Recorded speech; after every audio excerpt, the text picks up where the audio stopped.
There's a misconception that we don't exist, that somehow our ability to excel at the highest level of our industry is limited, that overcoming barriers as a woman of color would be insurmountable. But what would happen if we decided to venture out on our own despite everything we're up against? I'll tell you. Welcome to the Black Girls Consult 2 podcast. I'm your host, Dr. Angelina Davis, a healthcare consultant, consulting coach, high performance fanatic, wife, and proud girl mom. I help transform female professionals into thriving solo consultants. And just like you, I'm wearing all the hats and doing all the things. So this podcast is to empower the busy female professional to move past fear to start and grow a successful consulting business, despite the obstacles you may encounter. We'll dive deep into consulting practice, business strategy, mindset, and more. So grab your cup of coffee or tea if that's your thing, and let's get started.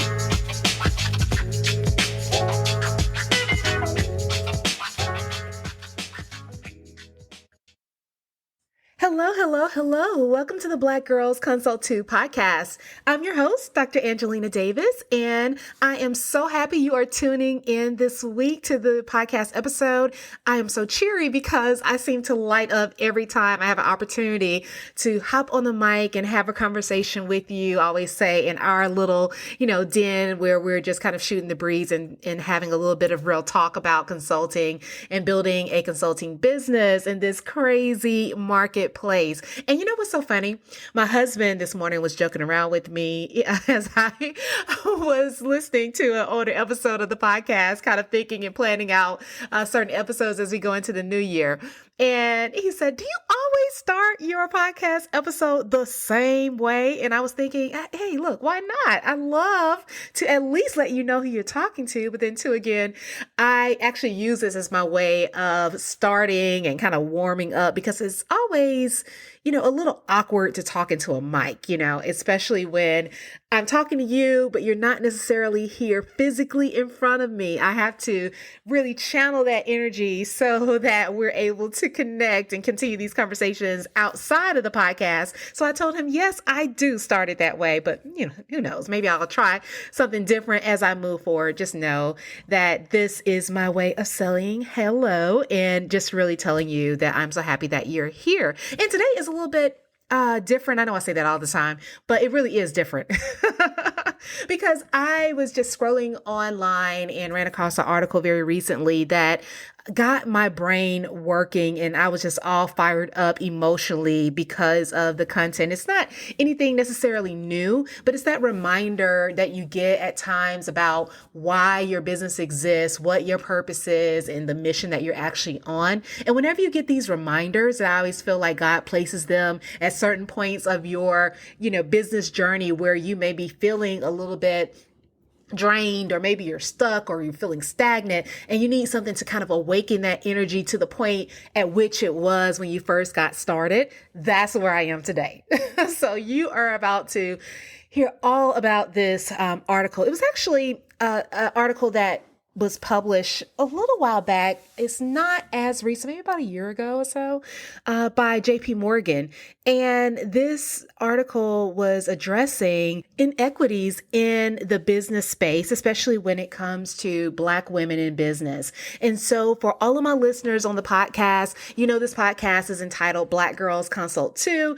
It is not just for us as Black women in consulting, it's for all women in consulting, but it's a reminder that definitely there is something that is unique about the journey when you are a woman of color, even above being a woman in consulting, because there are so many obstacles that society has placed in our way or in our path that has made the journey hard. And so this is going to tap into some of that because this article was talking about how Black women actually are the fastest growing group of entrepreneurs. And I think that's something that we've been noticing lately. If you are on any online platform, reading blogs, or even just getting phone calls and emails from entrepreneurs in your space, you have more than likely been in contact with someone who is a Black woman who is entering into the business world. So that is an awesome, great, fantastic thing. That is the type of news that I want to read. And that's why I was drawn to the article, because I'm thinking, oh, how dope is that we're getting recognized for this tremendous growth by JP Morgan. But then the article continued, and it really did shed light on the fact that although Black women are the fastest growing group of entrepreneurs, we actually only make on average less than $25,000 or $25K compared to approximately $140K among all women-owned businesses per year.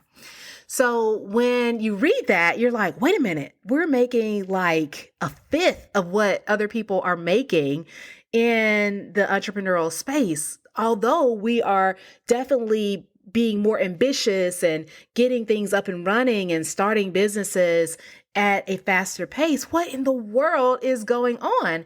And I think we're often not shocked, at least I wasn't shocked, but I wasn't surprised that there was a difference. What I was surprised by is the extent to which this difference existed. I was just blown away. And so that kind of got me reading and digging a little bit deeper into this article and trying to just figure out, like, at least from their standpoint, why do they think this is the case? I can come up with a number of reasons why I can propose that this has been true for many Black women entrepreneurs, but why are they finding this to be the case, especially when I know that they are going to look at their data and research and things of that nature? So one thing that they propose is that there is a lack of opportunity in the traditional workforce, which is something that is driving more and more Black women in particular into the entrepreneurial space. Definitely agree with that. We talked about that many times before, the lack of opportunity and the lack of opportunity for advancement, the stagnation and the confinement that you feel in many jobs in 9-to-5s. That can actually lead you to want more freedom, want more financial stability, want more in general. And so that lack of opportunity in the traditional space is not surprising. But also, one thing that was highlighted is that when you look at the number of Black women in general that run mature businesses, that in percentage was only 3%. And I've talked about this before when it comes to consulting in the C-suite and how Black women make up less than 5% of the C-suite. I think it's roughly about 4%. Then you really realize that if you just look at your odds of getting to these higher levels where you are able to make the level of income that you likely truly desire and that you want, or even the impact and the influence that you want to have, that likelihood, if you're following that traditional path, is going to be severely limited. So that's one of the reasons why we're seeing this increase in general.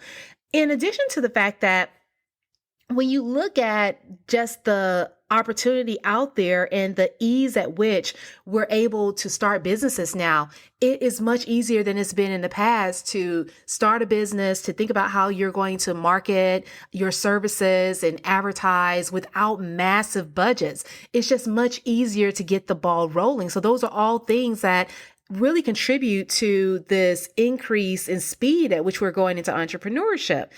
But I want to highlight the fact that one of the things that the article talks about is the fact that what we see online on social media as being the norm, people having $1 million years and doing 6 figures overnight, those things do happen. They are not common. And so I think sometimes we have this skewed perception as to what it looks like to navigate the entrepreneurial space and to start a business and to navigate your business journey. And because of that skewed view, it can cause many people to give up and to drop out too early before we're able to really gain ground, although we're actually making more progress than we had originally anticipated or understood to be true. So there's a famous quote that says, two things remain irretrievable. That's time and a first impression. So look, when you are presenting your services to a client and you're ready to win that big lucrative contract, you want to put your best foot forward. And what better way to do that than brand collateral that showcases your high quality services in a way that stands out from the crowd. So if you're looking for a way to showcase your services, I want to offer you what I use and what I know has worked for me over time. And that's my Offer Magazine template. This is literally a Canva template that all you have to do is drop in your pictures, your logos, all of your information, and then allow someone to see firsthand the level of quality that you present when you touch any project that you are working with. To download, click the link in the description and make it yours today. I promise it will be putting your best foot forward. Now, some of the obstacles that they highlight in this article really do dive deeply into some larger, I would say, systemic problems that many of us as Black women, and especially women of color, in the consulting space and in the entrepreneurial space in general, in the business space in general, have been facing for almost a lifetime, right?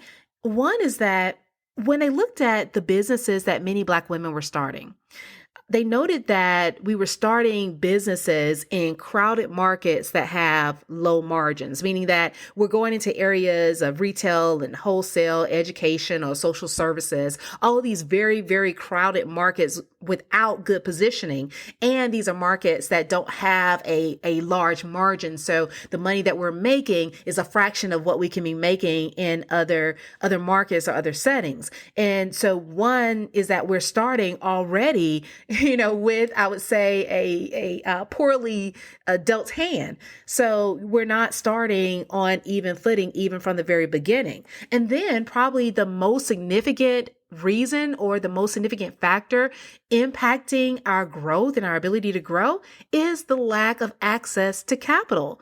So when they quoted this statistic in the article, I was once again, not surprised, but still blown away by just the vast differences that are exhibited. So they noted that Black women in general are 3 times more likely to be rejected compared to white business owners when it comes to funding. You have a 3 times greater likelihood of getting a no. And so what that means is that oftentimes as Black women in the consulting space who are starting entrepreneurial businesses or starting consulting businesses, we have to be ready to pull out the wallet, pull out the checkbook, go into the savings, pull from the 401k, find friends and relatives in order to self-fund our ventures. And that is something that is extremely limiting because you more than likely are going to grow at a slower rate simply from the fact that you do not have the financial means to really make your business more visible and more accessible to those who may be interested in the services that you provide. So that is a huge obstacle, something that we have to face, something that many of us are really working to navigate by having and maintaining our careers and building our businesses at the same time. That's one of the reasons why this is actually a common reality for many women of color. Instead of just being able to, say bye to the job and kind of venture into entrepreneurial land, most of us have responsibilities and other things that we have to take care of, other people that we have to care for. And just the fact that usually if you're this ambitious and you're getting to the point where you're going out on your own, you are not usually in a situation where it's easy to walk away from the money that you're making in your career. And I don't advocate for anyone to do that because I do know that self-funding is going to be key for you to grow faster and for you to be able to build your business to the level that you likely desire. So that's just another obstacle that we have to be aware of. And no, this is coming from someone who can actually help you get the funding. They're telling you, they're telling you that you don't have the greatest likelihood of getting an approval, right? Just based upon their statistics and their research and their data. So, when we take all that in, it can sometimes feel defeating, right? It can feel like, there are all these obstacles. Why should I even try? That is not true. And let me tell you why. Because there's another article that I love to reference. And this is one that I think just highlights the fact that most women in general, but especially women of color, have resources that they are not taking full advantage of, that we're not taking full advantage of. We are literally sitting on gold mines that have not been, harvested. And that's because Black women in general, if you look at the data, are consistently obtaining degrees at a higher rate than other groups for almost a decade straight. So the thing is that we're getting education to prepare us for higher level careers and jobs, prepare us for the way that we want to make an impact in the world and the wealth that we want to build and create for our families. We are obtaining those degrees to do that, despite the fact that we've just talked about previously, all the obstacles that are in our way. And while we're doing that, oftentimes we're getting these educations and packing on massive educational loans to make the investment. I have. So I'll speak for myself. I have definitely done that. And so when you think about what we've invested in terms of our commitment to gaining an education to be able to afford us more opportunity, the question then becomes, how often are we fully capitalizing on the investments that we've already made? Now, I'm not talking about going back to school. I'm not talking about getting more certifications and more training. I am just talking about what you've already done. Because see, the thing is, consulting is one way to put your investment of time, of money, of energy, of your blood, sweat, and tears that you poured into the degrees and the certifications and the jobs that you've been able to have over the years. All of that sacrifice that you've made, all of that commitment that you put in, all of the discipline that you've shown over time, all of that is an investment in your ability to be able to level the playing field more and to advance in the entrepreneurial world or even in your career if you choose to stay in your 9 to 5. But the question is whether or not we're taking full advantage of that. And I believe, and this is just my belief. This is, I always say this is my mission. My mission is to increase the success and longevity of women in consulting.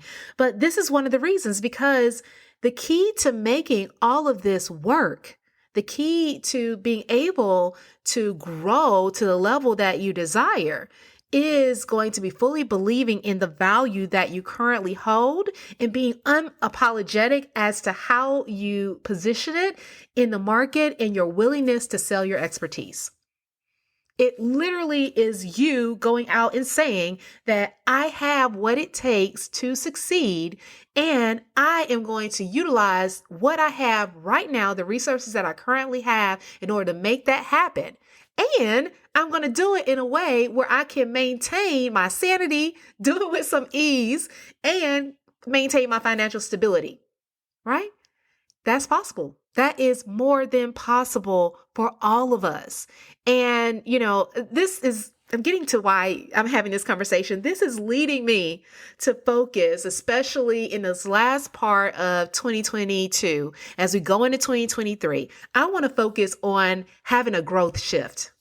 I want to focus on having a growth shift. We talk about mindset shifts a lot, and mindset is part of the growth process. But really, I want to see us as women in consulting, but especially women of color in consulting, especially Black women in consulting, to have a growth shift and start getting these businesses to levels that they truly deserve to be at based upon the experience, the knowledge, and the expertise that we currently have. That's what we're going to do. So over the next few weeks, if you are going to be tuning in, know that these episodes are going to be part of a series of episodes on the growth shift. So I hope that you tune back in.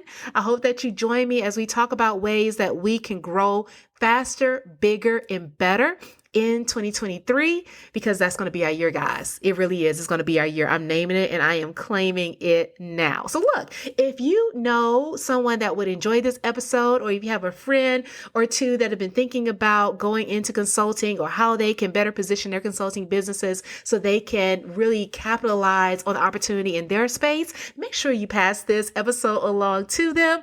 And definitely, as always, if you enjoyed this episode or any others, I want you to go on Apple Podcasts and leave a 5-star review and really share like maybe one thing that you've been able to learn from the podcast, or maybe something that you've enjoyed over the past. And definitely you can also rate this on Spotify, just in case you were wondering.